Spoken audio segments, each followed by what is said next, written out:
Greetings, Diocese of Olympia and all who are watching today.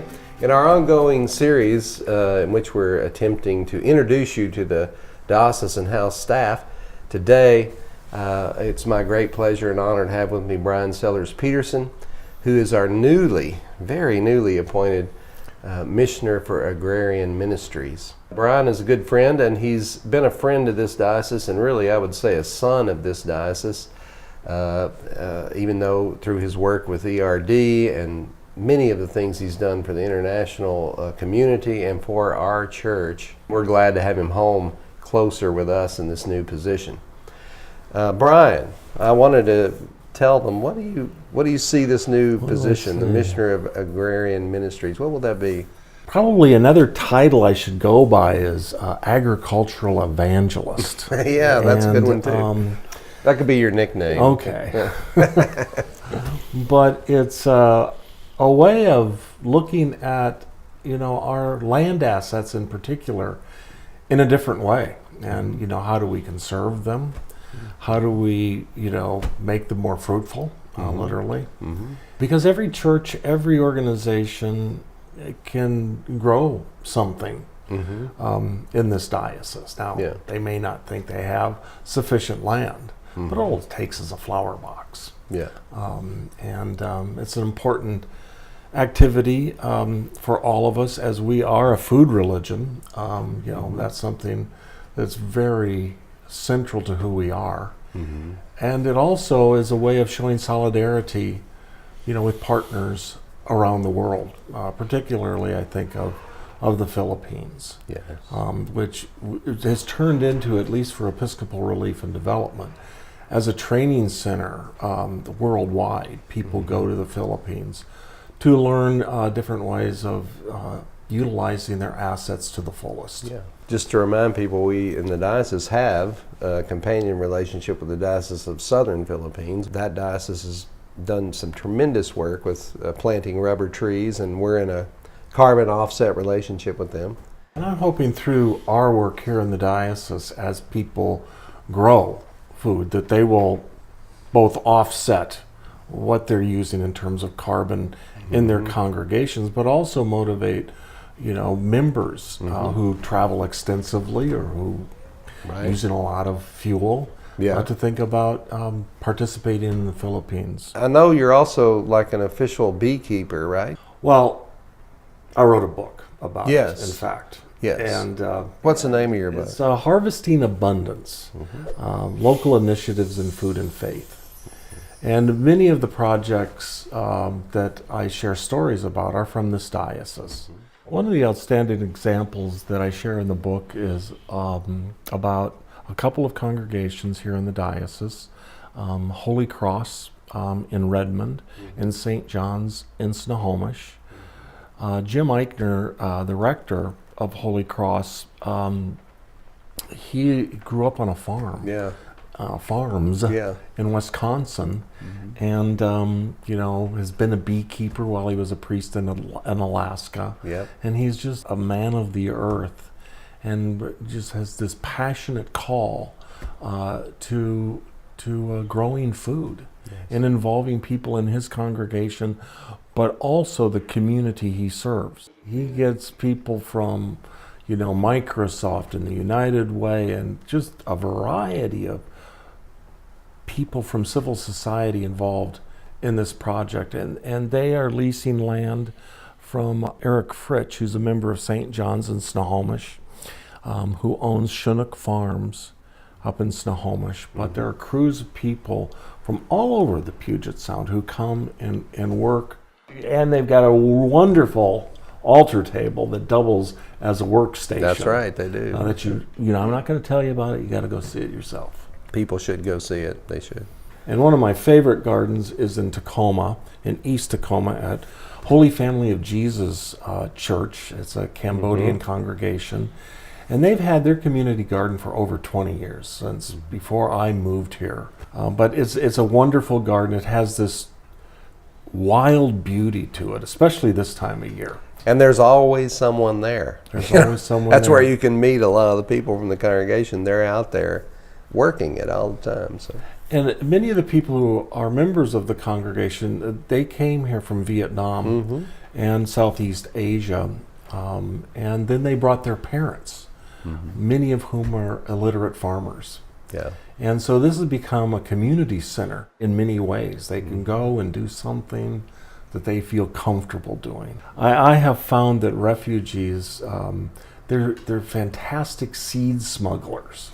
They manage to get seeds back, from home, so that they can grow the food that they're used to. Yeah. I'm also looking at different ways to work with the Refugee Resettlement Office, because many of the populations where they're serving are bumped up against what we refer to as food deserts. Yeah. And many of the people are unemployed. They come from subsistence farming backgrounds, and it's something they can be involved in. Yeah. Another garden is mission to seafarers right on the Duwamish. Yes, I was there yesterday. A lot of these seafarers, come from very poor backgrounds, agrarian, subsistence farming. Many Filipinos. Exactly. Yeah. And, this is a place that they can come and check their email and relax, but also put their hands in the dirt, which, is a therapeutic and therapeutic and prayerful. Especially when you've been on a ship for 8 months. Yeah, absolutely. There are all sorts of examples. Churches with hardly any, space may have a vertical garden, or they have a little herb garden stuffed back, hidden away. Well, St. Mark's Cathedral, don't they? Overlooking the one garden is where we keep the bees on the let's talk about bees, because we have those in several places, right? Yeah, again, bees are terrific evangelists. They get out and pollinate all over the neighborhood. Yeah. And, the Puget Sound area has a terrific urban beekeeping community that have helped us get going. We have hives on the roof of St. Mark's. Then we have a couple of hives here at the Diocesan office. Hives at St. Columba and St. James, both in Kent. Yes. It's our way of doing something about colony collapse disorder. And this is a big problem, right? I mean, bees are having a hard time right now. Yeah. That's one reason we're doing that, yeah. And this can also turn into a sustainable ministry.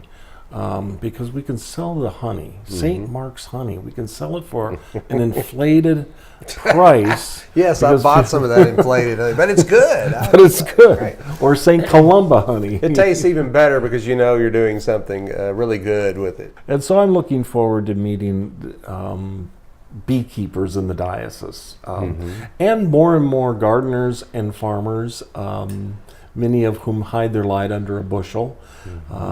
I really want to be able to be in a position to share their story so that it inspires other people, not just here in this diocese, but throughout the Episcopal Church. Yeah.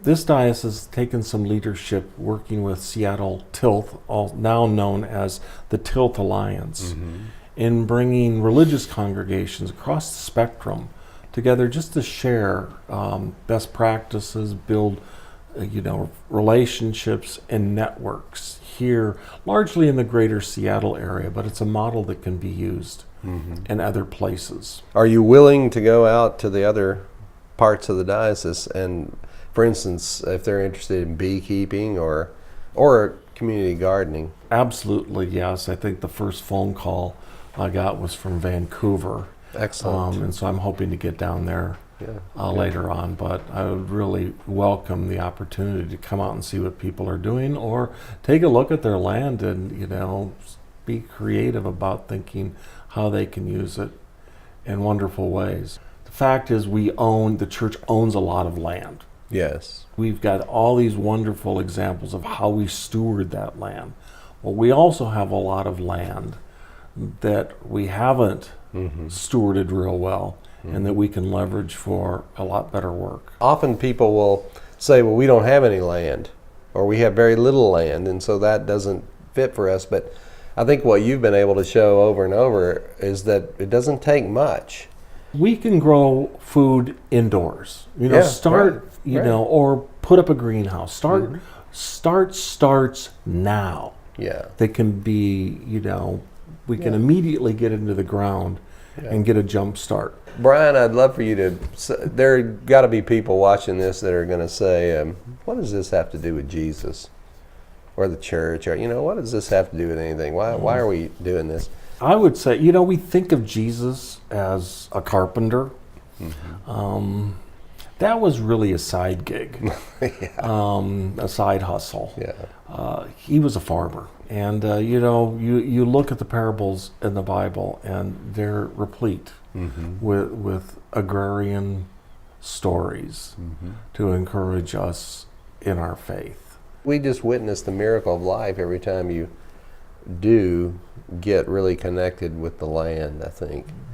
And Jesus knew that, it seems like. I mean, that's why he continually used those parables.